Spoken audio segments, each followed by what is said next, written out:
This is Doc Stars from the Sound of Stars Frequency Technology Group. Um, Longtime Sound of Stars members may have noticed an increase somewhat in our recent YouTube membership. Some of this constitutes a migration and arrival of people from a former channel that had an interest apparently in paranormal investigation. I'd like you to, as appropriate and circumstance allows, welcome them. For our current long-standing members, you're probably wondering what's going on. There's a long story behind it. It'll take a while to explain.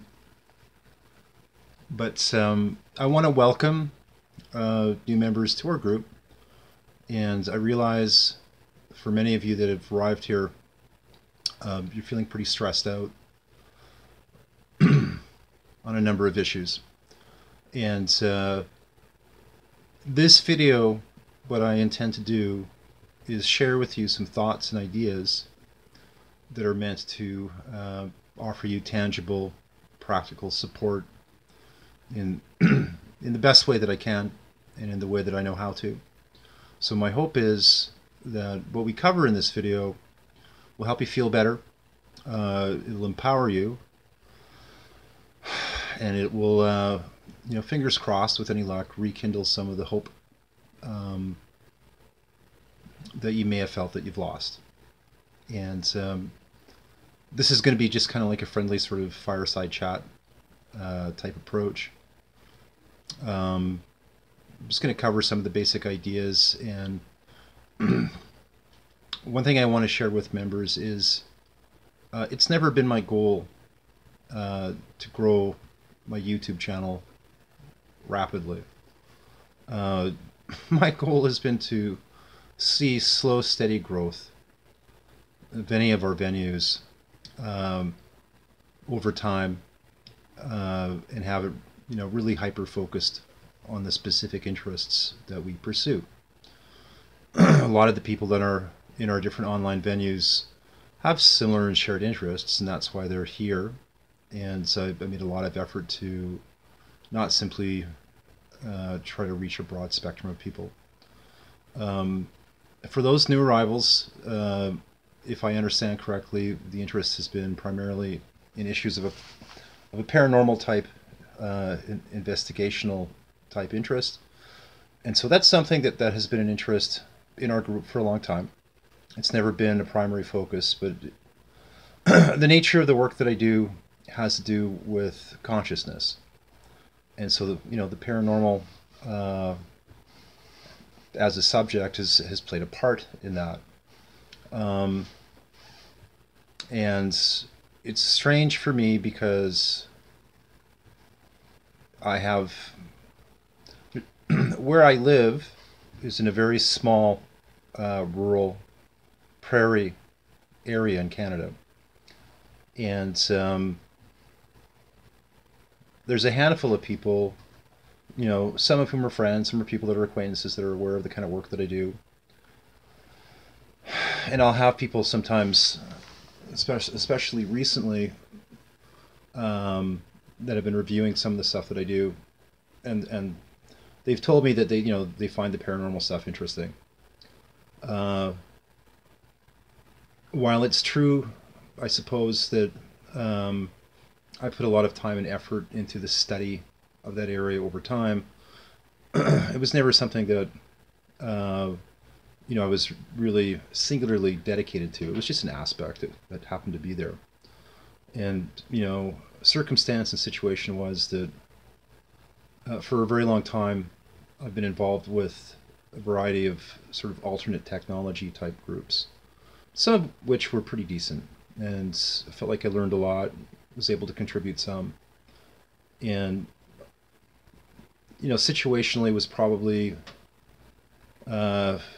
in the position of reviewing some pretty meaningful content in the paranormal field that wasn't generally made available, I suppose, to the public. And it's not like I was intentionally trying to hoard, knowledge that might be of interest to the general public. You're just never in a situation where I felt compelled to, I've done teaching in the past. I've had to teach small, mid to large size audiences. It's not that I don't enjoy it, but it can be exhausting. And I'm not an entertainer. I'm not an actor. I'm not a media person. And so usually when I taught, it was pretty straightforward. It was kind of lecture type based. And so that's, presentation type based. That's basically how I do things. And I know that on some channels, whether there's solid informational content there or not, that these days a lot of it has to do with entertainment. So like jump cuts and visual effects and this kind of thing, and that can be meaningful, if it helps the person digest the content better. Certainly, it's just not what I do, and it's not something that I want to get into.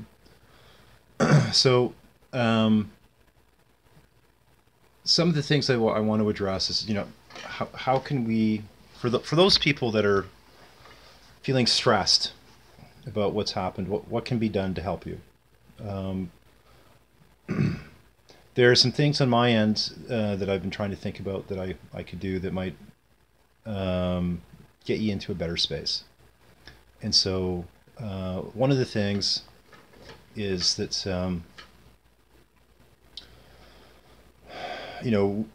we have kind of like three groups of people, from what I can understand here. One are parents that feel like they were emotionally triggered. The brain can't distinguish between an imagined threat and a real threat. You have the same kind of psychodynamic that takes place inside. So, the stress in your neurology and this kind of thing, it plays out the same way. And so probably for a number of months, parents that had lost kids may have felt an ongoing sort of emotional anxiety from what they were engaged in. And so there's a buildup of stress there. And then, of course, we have the people, who either have had intense negative paranormal experiences, or at least, they've had an experience that they would categorize as such. And, I imagine from what I've been seeing that there's a feeling of letdown in the sense of, if you go through a tough time like that, it can be very enabling if somebody who's going through a similar challenge, sort of picks up the torch and, makes it, and that gives hope that it can be done. And so there's a bit of a vacuum there that you may be feeling. And so I want to offer some feedback and resources for you that can get you back in the game, give you an edge, get you back in the saddle. And then, my understanding is that there's probably a number of people that have been exhausted or tired from just, deep meditation or, praying, etc. And so there may be a variety of emotional stresses related to that. And so, so here's how I'm going to address this, or this is how I'm going to propose that we address this. For the new arrivals, my guess is you're probably not terribly familiar with the nature of the work that I do. That's okay. There's lots of video content on this channel that you can review, that you can get up to speed with.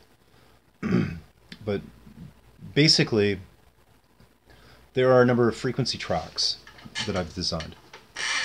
And the intention and the goal of these tracks is essentially to help improve states of consciousness. And they work through resonance and frequency interference. And so I'm just going to give a real simple description of how that works. One of the findings that I've come across, and I'm not the only person to do this, it can be done different ways. I just happen to use a certain process of it, is that a given state can be represented as a simple or complex geometric topology. I don't know how technical to go into this. I'm going to try to keep it as digestible as possible. So, so the way that it works is that when stress enters the system, it's usually manifest as aperiodic and asymmetric, and it is sensately experienced as a form of chaotic noise in the system. And so you have a dissipation of energy, and potential wear on the system. And so when a given system, biological system, is in a state of equilibrium and there's harmony there, then we have a symmetry and a regular periodicity. Usually you have small amounts of chaos in the system, but the chaos tends towards a harmonious manifestation. So the frequency interference, you have two types. You have constructive and destructive. So constructive interference is when you have two waves that are similar in nature, and then when they combine, we call that interference, they tend to produce a hybridized waveform that has properties that are similar and characteristic, to the parent waves. Destructive interference is when we have waveforms that are identical. So it's not that they're similar, but they're identical, and when they meet, they cancel out. And so, by way of analogy, it's not the same thing, but it's similar. Some of you may be familiar with, for instance, Hahnemann's concepts in homeopathy, like versus like. And then in traditional Chinese medicine, you have, the doctrine of signatures. But basically the idea is that when we render a state, we represent a state, and we deliver it through frequency modulation, which can be acoustically or through other kinds of emissions, we have the capacity to attenuate or adjust or modify a person's system so that we can move a system from a place of distress into a place of harmony. And this is very meaningful in the context of this conversation. And the reason for that is that much of the stress that people have experienced in this scenario will fit a common set of parameters. And so what that means is it's likely that if we apply certain frequency tracks across the average population of people, we should get reasonable effects based on past observations. So I'm a small independent researcher. I'm self-funded currently. And, I make part of my living from the sale of my frequencies. And I'm blessed in having repeat clients. And, I don't make a great deal, but I make enough so that I can continue my research. What I want to do here is I want to provide some free tracks for people. It's come to my awareness that I know that there are a number of people in the audience that have gone through some tough times, and I know that some of you don't have a lot of resources, Uh, and you know, I'm in a situation where I suspect that I can make a difference and help. Um, you know, if I dole out a bunch of my work for free, on the one hand, yes, I'll be out of pocket, but on the other hand,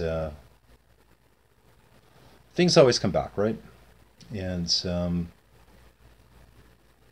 I think one of the things that I'm thinking here is that if we can make a difference and get you to start feeling better, um, you know, you'll pass that on.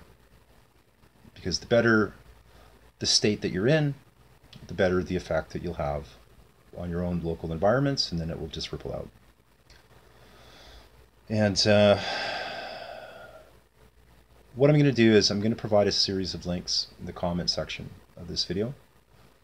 And so some of the tracks that I'll provide will be geared towards those people that have felt trauma from a lost child. I'll put some tracks in there that are aimed at supporting things like anxiety. And I want to clarify too, I mean, you know, the work that I do is experimental. It always has been. And, you know, we've obviously gotten enough feedback over time from enough people, you know, so that we know that there's a proof of principle in place. And, you know, the technology, you know, works well enough so that it speaks to itself, you know, observationally over time. But these tracks don't always work the same for all people. So, you know, if I were to make an educated guess, I would say that for most people trying these tracks, you should receive enough benefit, you know, to make a difference. For some of you, you might feel that it doesn't work, or that you know, it doesn't work all the time. You know, one of the things that plays a part here is there is variance of effect of the effectiveness of some tracks over time. You know, and that's not the case for all tracks. You know, some of our tracks used in comparable situations repeatedly over time tend to do a really good job and they hold up. But it depends on the nature of the situation, and it depends on the track, and to some degree, you know, the constitution of the person. But we're going to take a stab at it and see what we can do. So what's going to happen is I plan on sticking a folder up on my website, and I'll provide that link. And the tracks are copyright. Like I say, I usually get paid for them, but I'm just going to put this out there in the public domain for free. And you can use these.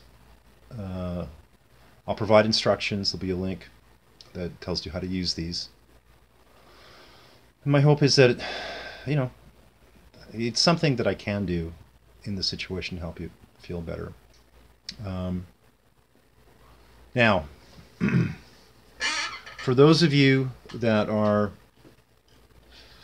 either dealing with a real negative paranormal type experience currently, or you have, I'm going to provide one of the tracks from the Dispel Darkness series frequency collection in that folder. And it'll probably be track 1. And again, usually these are sold to people at a certain price. But I think that it's, I feel compelled to do this. And for those of you that are wrestling with paranormal situations, that track, from what I've seen previously, my educated guess, it should help you a lot. So if you're dealing with something that is distressing you, if you use this track, I think if you follow the instructions and you apply it correctly, my certainty is very high that it should make a great deal of difference to you. And for those people that had put in the effort in sustained meditation and prayer over a long period of time, I'm going to include some tracks also for free in that folder that are aimed at helping with fatigue, helping with stress, And so those tracks will be put in there, and my hope is that it helps you, and my hope is that we can see a rapid state change, like to a better place for you. Now, a few other topics I want to address.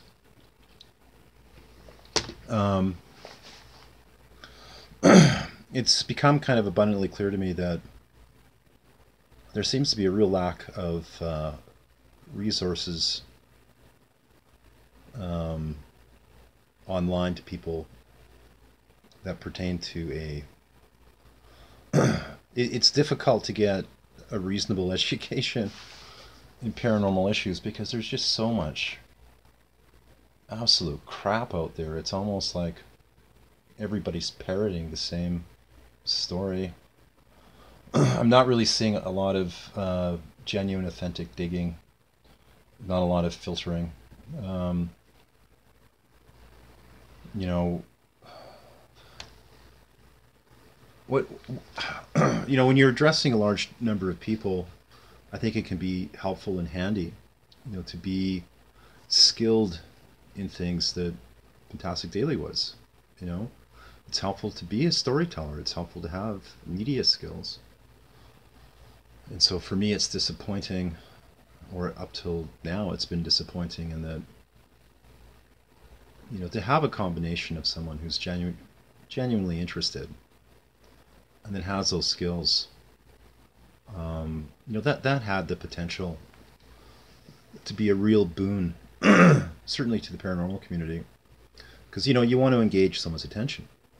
You know, there, you know, it can be meaningful, you know, to capture the imagination in a positive way, you know, and to share and express, you know, and induce positive emotions, and, you know, to present it in a well-crafted way.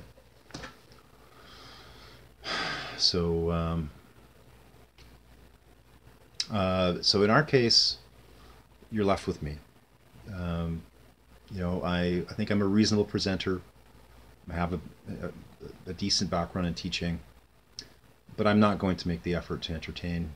You know, this isn't going to be edutainment. This is going to be literally like this venue. You know, we're going to have chats.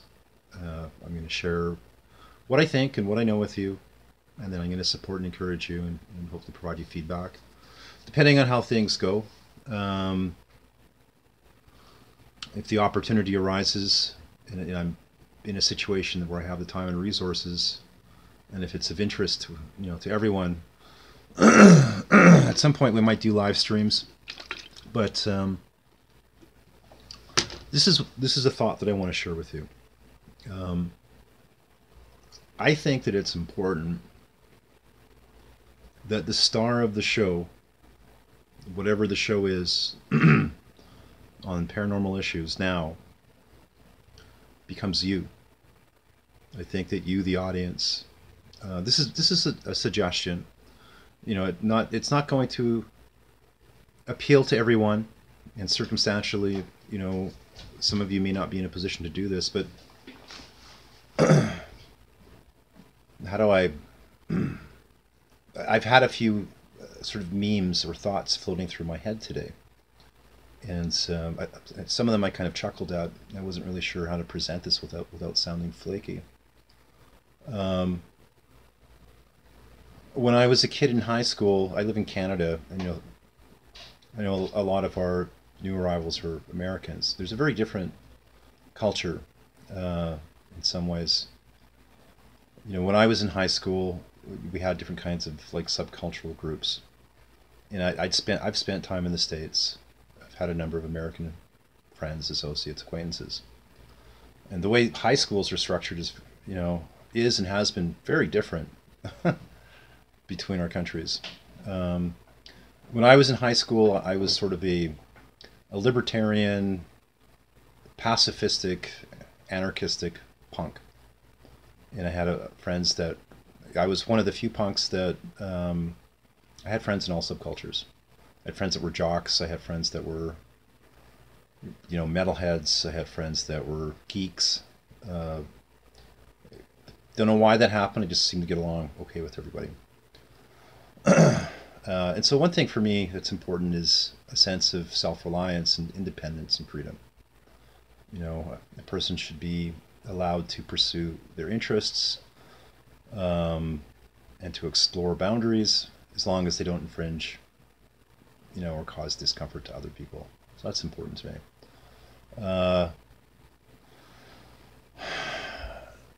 I want to give a shout out, by the way, to a fellow named YouTube user named Watering Dead Flowers. I watched a couple of his videos, and I see in this young fellow similarities in some ways, I think, to myself when I was his age. And I want to applaud. To me, he seems like a very sincere seeker after truth, and you know, I think that he's courageous in sharing what he's gone through, and Watering Dead Flowers, if you're watching this, keep doing what you're doing. You know, don't be shy. Don't lack confidence. You know, your presentation is just fine. Practice makes perfect, and you know, keep seeking after the truth. That's a good thing to do. So one of the things that occurred to me when I was in high school, I was not really a geek. I did hang out with a bunch of computer people because I was interested in computer science, and that was one of the areas like that I pursued, especially numerical analysis. But I used to read some comics when I was a kid. Not a lot of them, a little bit. I was a fan of a few different characters. And, you know, one thing that I appreciated was the Professor X, you know, like the guy that ran the school for gifted, you know, mutants, school for gifted kids. So he created an environment, you know, where people that were a little bit different could gather together and work together in a harmonious way and develop themselves. And so one thing I was thinking about today was, for those of you that may feel that you don't have anyone to turn to, and you're lacking resources or understandings in how to deal with paranormal scenarios, so wouldn't it be marvelous if something could be done to provide them, you know, at least some significant education and resources, and get them out there? Like, can you imagine if a dozen of our new arrivals felt encouraged enough to start making their own explorations? You know, I've had a number of paranormal experiences myself, and to my knowledge, I've never experienced something like the Black-Eyed Kids. That hasn't been on my radar. I know that a number of you have felt that, or that you've had experiences related to that. So one of the things that I was thinking about was, you know, my focus is on research and development, and I'm at a critical point in my work right now, and I'm occupied with supporting my existing clients, and I pretty much need to keep on that track. I don't have any desire, you know, to become a YouTube personality. I've had people asking me to start doing video logs.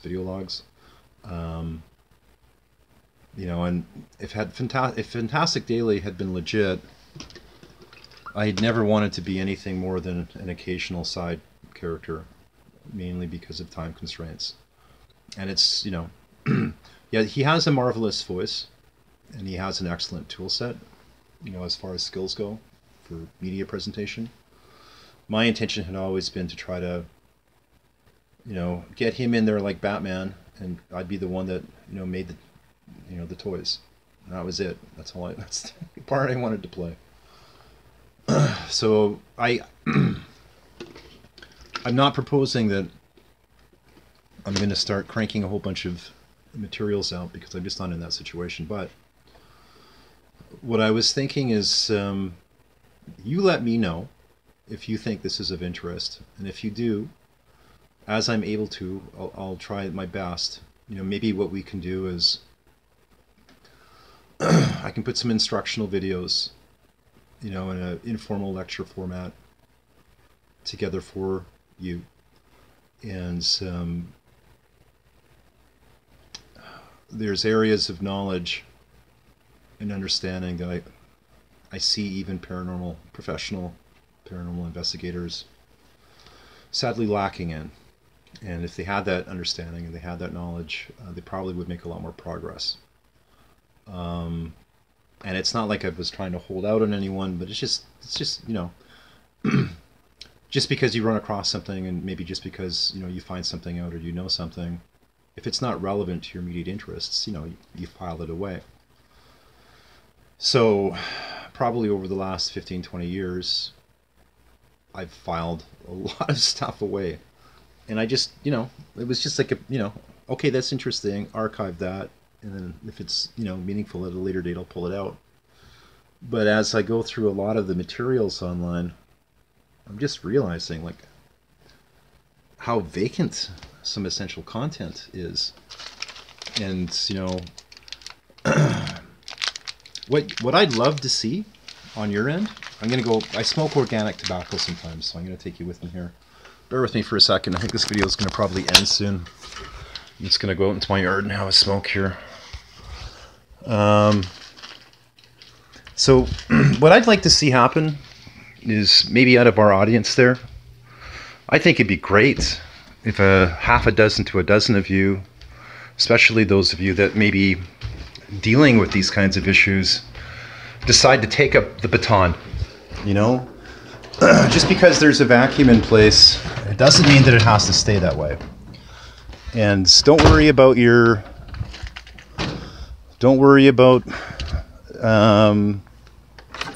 anything except your own personal experience. You know, let yourself grow through this. Let it be a learning experience. But if we can get you equipped and build an understanding that's solid enough in you, tell you, you know, provide you information on how to do things, the ways to do things, and get you out in the field, I think it would be marvelous if you were to report your own experiences. And that's something I can help with. You know, I had planned on using my tools and my forecasting capabilities and knowledge to support Fantastic Daily. But, you know, just because that's come to an end doesn't mean that the journey has to come to an end. You know, what it means is that now it's you who become the hero in the story. And what I'd love to see is some of you out there go out into the real world, document real experiences, and have real victories, and then share those with people. Encourage each other. Do this from the grassroots. Don't worry if you don't have certain kinds of, you know, media equipment. Don't worry if your recording equipment isn't spectacular.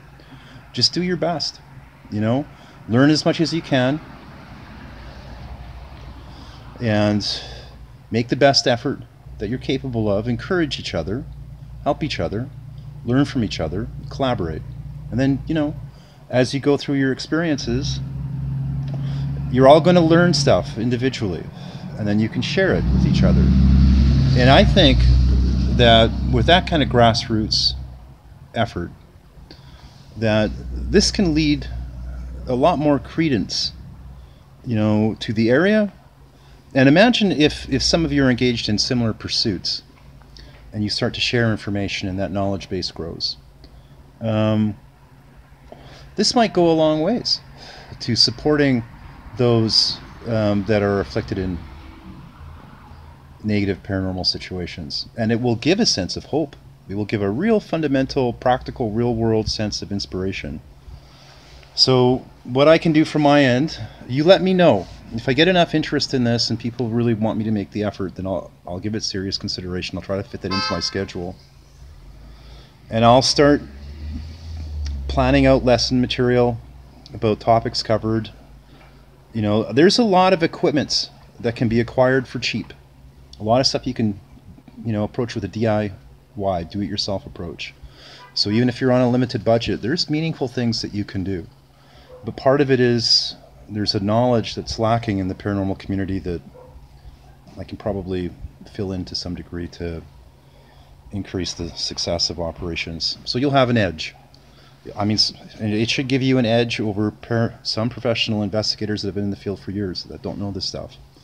And I'd be willing to do that on my end. And also, I saw the recent Fantastic Daily video, and I had mixed feelings about it. In our second last Skype session, I had suggested to him, and I expressed that what I wanted to see was I wanted to see him turn things around. I wanted to see him redeem himself. You know, I wanted to see him succeed. You know, he's a gifted person. He does a good job at telling stories. And I said to him, you know, this is just subjective opinion. If you sincerely apologized and showed sincere, consistent consideration for your audience's feelings, I think that would go a long ways to redeeming yourself and regaining lost ground.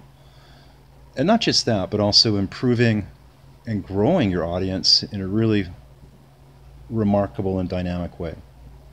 And I said, I had made a suggestion to him that I thought also would go a long ways towards redemption, is, you know, I said to him, why don't you consider really exploring the paranormal for real? You know, like, you're in an unusual situation in that you've got the presentation skills. Why not really pursue this for real? You know, step up to the plate. You know, trust is something that's slowly earned over time, and it can be easily lost. And if his goal was ever to regain that trust, that would take a long time. That would take a lot of effort. But those two things, I thought, you know, if they were done, that I think that would be the right direction towards, you know, a healthy expression. And there's no reason you can't mix, you know, positive storytelling and inspiring people with the real thing, like explore real issues. And there's no reason that people can't be consistently helped in that end. When I saw his last video, he didn't seem interested in the idea at the time of exploring real paranormal issues. That didn't seem to be appealing to him. I couldn't understand why. I thought that he would have a greater chance at actualization through that path. But in his recent video, he seems to be indicating that he's willing to do that. Whether that's true or not, I don't know. But time will tell. And if he does it legitimately, I hope to God that he means it legitimately, then that might make some, you know, that might make some ground towards rebuilding trust. You know, if he's really willing to explore paranormal issues sincerely, you know, and if he does a good job at that and treats his audience respectfully, then he might have a chance to turn this around. And I still think a sincere apology is due, but that's his business, and it's not my place to try to make him do that. You know, but anyway, these are the thoughts that I had.